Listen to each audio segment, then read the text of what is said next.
किसी समय की बात है। एक प्राचीन और समृद्ध राज्य की रानी जो अपने महल के विशाल कमरे में अकेली थी। रानी अपनी खूबसूरती और आकर्षण के कारण हमेशा लोगों के ध्यान में रहती थी। रानी की शारीरिक बनावट बहुत ही आकर्षक और मनमोहक थी, लेकिन दिल से वह बहुत अकेली महसूस करती थी।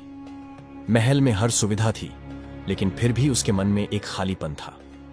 न कोई सच्चा मित्र था, न कोई ऐसा व्यक्ति जिसे वह अपना बता सके। रानी का जीवन महलों की चार दीवारों के अंदर बंद कर रह गया था। दिन ब दिन उसका मन और अधिक उदास और थका हुआ महसूस करने लगा। इसी अकेलेपन से तंग आकर रानी ने एक दिन जंगल की शांति और ठंडी हवा ने उसे कुछ खास महसूस कराया। पेड़ों की सरसराहट और पत्तियों की खनक ने उसके मन को एक अजीब सी राहत दी। यह स्थल जैसे उसकी आत्मा के भीतर का दर्द समझ रहा था और धीरे धीरे वह शांत होती जा रही थी। रानी के कदम जंगल में गहरे होते जा रहे थे। यह जंगल कोई सामान्य जंगल नहीं था। उसकी रहस्यमय और कुछ हद तक डरावनी हवा में एक अनकही कहानी थी। लेकिन रानी इन सभी अजनबी चीजों से बेखबर थी। वह बस खुद से दूर एक अलग दुनिया में खो जाना चाहती थी। इसी दौरान उसने देखा एक साधु जो शांतिपूर्वक बैठा था। उसकी आंखें बंद थीं और वह कुछ मंत्र पढ़ रहा था। यह साधु किसी साधारण व्यक्ति जैसा नहीं लग रहा था। उसकी आंखों में गहरी शक्ति थी और उसका चेहरा ऐसा था जैसे वह जीवन के हर पहलू को समझता हो।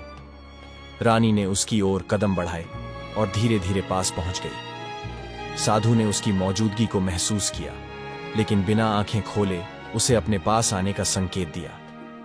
क्या तुम यहां अकेले हो? साधु ने अपनी आंखें खोले बिना पूछा। रानी ने सिर झुकाकर कहा, हां, मैं अकेली हूं और मुझे इस जंगल में शांति चाहिए थी। साधु ने मुस्कुराते हुए कहा, यह जंगल वह जगह है जहां तुम्हारी आत्मा को शांति मिल सकती है, लेकिन इस जगह की एक कीमत होती है। तुम्हें यहां जो मिलता है वह हमेशा सुखद नहीं होता। रानी थोड़ी चौंकी, लेकिन उसने साधु की बातों को नजरअंदाज करते हुए उसकी बात मानी और साथ बैठ गई। अगले कुछ दिन वह हर रोज साधु के पास जाती और वह उसे योग और प्राचीन शास्त्रों के बारे में सिखाता। रानी को उसकी बातें बहुत आकर्षित करती। धीरे धीरे वह साधु की बातों में इतनी खो जाती कि उसकी सच्चाई को पहचानने में वह चूक गई। साधु के साथ बिताए गए समय ने रानी को उस गहरी मानसिक शांति की ओर बढ़ने में मदद की जो वह अपने महल में कभी नहीं पा सकी थी। लेकिन इस शांति के साथ एक जाल भी था जो रानी के भावनात्मक और शारीरिक बल को धीरे धीरे चूस रहा था। साधु ने अपनी बातों में उसे इस तरह उलझा लिया कि रानी ने अपनी सीमाओं को पार कर लिया।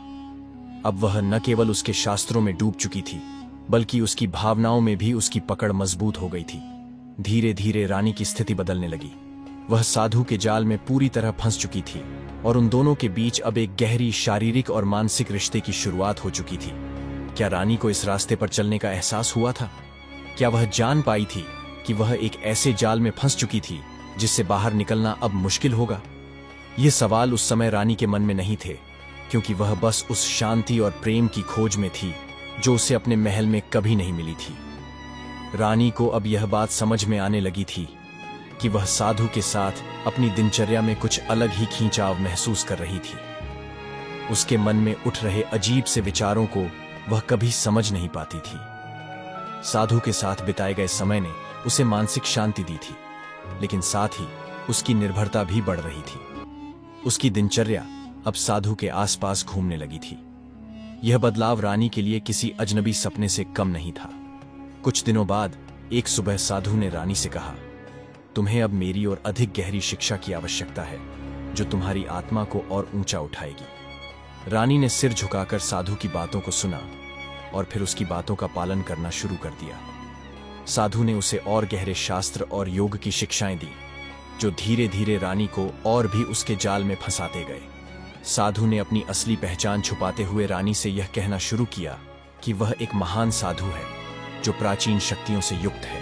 वह रानी को यह विश्वास दिलाता गया कि वह उसे एक ऐसी शक्ति दे सकता है जो उसे हमेशा के लिए सुखी और संतुष्ट रखेगी। रानी इस बात को धीरे धीरे मानने लगी। उसकी जिंदगी की सबसे बड़ी चाहत अब यही बन गई थी कि वह इस ज्ञान और शक्ति को हासिल कर सके। फिर एक दिन साधु ने रानी से कहा, तुम्हारी तपस्या अब पूरी होने वाली है, लेकिन इसके लिए तुम्हें मेरे साथ एक और कदम बढ़ाना होगा। रानी ने बिना किसी शंका के उसकी बात मानी और उसने साधु के साथ एक शारीरिक संबंध बनाना शुरू कर दिया। उस बहरूपीय साधु ने रानी के कोमल नाजुक हाथों को पकड़ा और उसे पानी कुटिया के अंदर ले जाकर उसको बेहोशी दावा खिला देता और रानी के साथ वह घंटों तक शारीरिक संबंध बनाता। रानी इतनी सुंदर थी कि किसी की भी नीयत डोल जाती और साधु इस मौके को जाने नहीं दिया। बेहोशी के हालत में रानी के साथ लगातार संबंध बनाता और रानी कराहती हुई उसका दर्द सहती रहती। वह अब पूरी तरह से उसकी बातों में फंसी हुई थी और उसे यह महसूस होने लगा था कि यही उसका उद्देश्य है और अब वह बहरूपिया साधु रानी का शारीरिक शोषण करता और उसके कोमल और पवित्र शरीर को दूषित कर दिया। साधु ने यह सब कुछ रानी को अपनी शक्ति और गहरी समझ से रिझाने के लिए किया था। वह जानता था कि अगर रानी को इस रिश्ते में पूरी तरह से उलझा लिया जाएगा तो वह कभी भी अपनी गलती का एहसास नहीं कर पाएगी।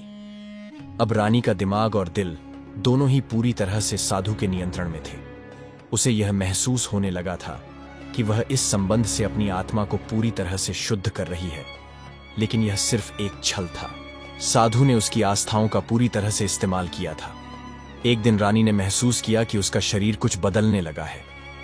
यह महसूस करते हुए उसकी आंखों में डर का एक अजीब सा एहसास था, लेकिन वह अपनी स्थिति को समझ नहीं पा रही थी। वह जान नहीं पा रही थी कि वह किस रास्ते पर चल पड़ी थी। उसका शरीर अब उस परिवर्तन की ओर बढ़ रहा था जिसे वह कभी सोच भी नहीं सकती थी। वह गर्भवती हो गई थी। यह खबर रानी के लिए किसी आघात से कम नहीं थी।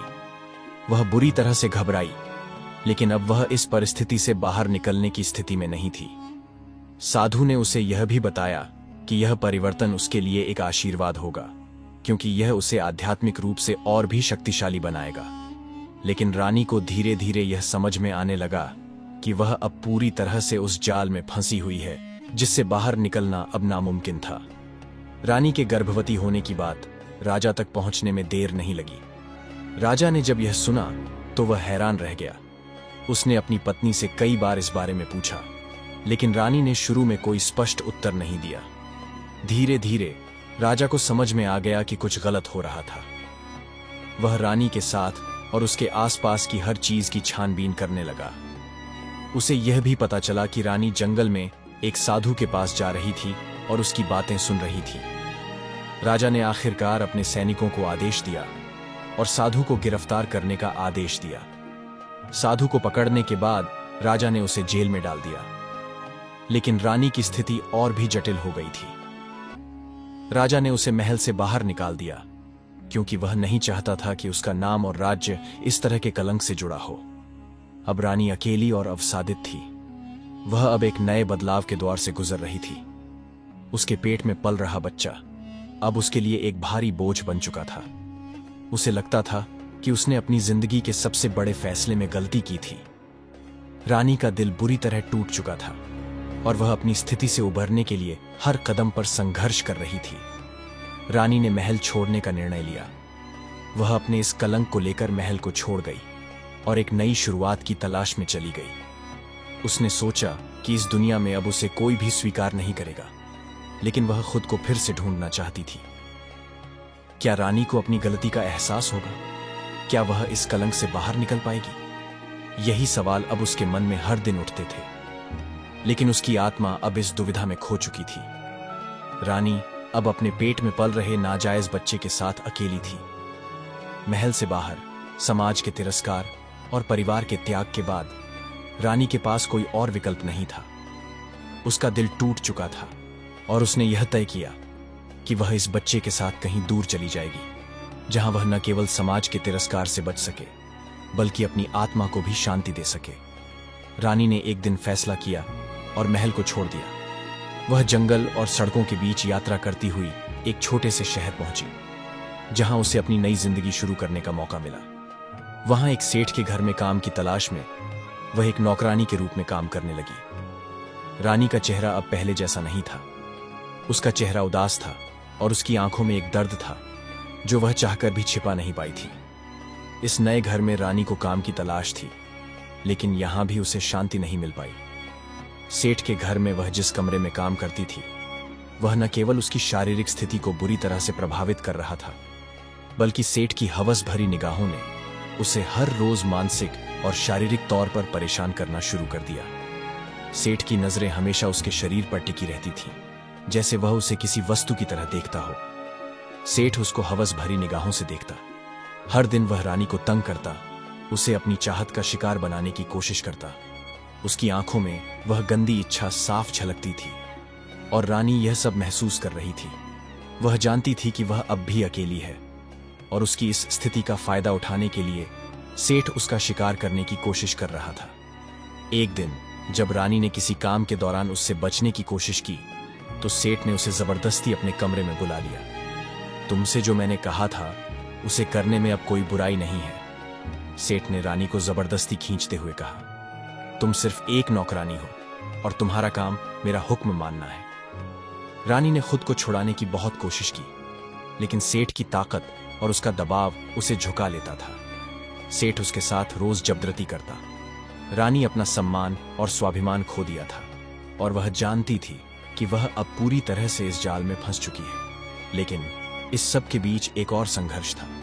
रानी के अंदर एक आवाज गूंज रही थी, एक आवाज जो कह रही थी कि यह सब झेलने से बेहतर है वह अपने जीवन को फिर से नए सिरे से शुरू करे, दूर कहीं और।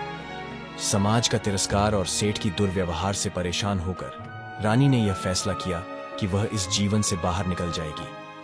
वह जानती थी कि वह इस समाज से कभी भी स्वीकार नहीं की जाएगी, लेकिन अब वह अपने जीवन को फिर से शुरू करना चाहती थी। एक दिन जब सेठ की नजरें फिर से उस पर गिरीं और उसने उसे अपने झूठे वादों और ताकत का शिकार बनाने की कोशिश की, रानी ने घर छोड़ने का निर्णय लिया।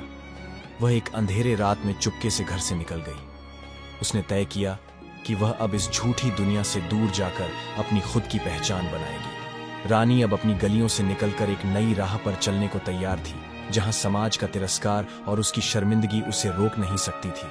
वह भागती हुई अपने सपनों और आत्मसम्मान को फिर से खोजने की कोशिश कर रही थी। रानी को अब यह समझ में आ गया था कि यह जीवन उसे तभी मिल सकता है जब वह अपनी परिस्थितियों से बाहर निकले और अपने भविष्य के लिए खुद जिम्मेदार बने। ऐसी और कहानी देखने के लिए हमारे चैनल को जरूर सब्सक्राइब कर ली।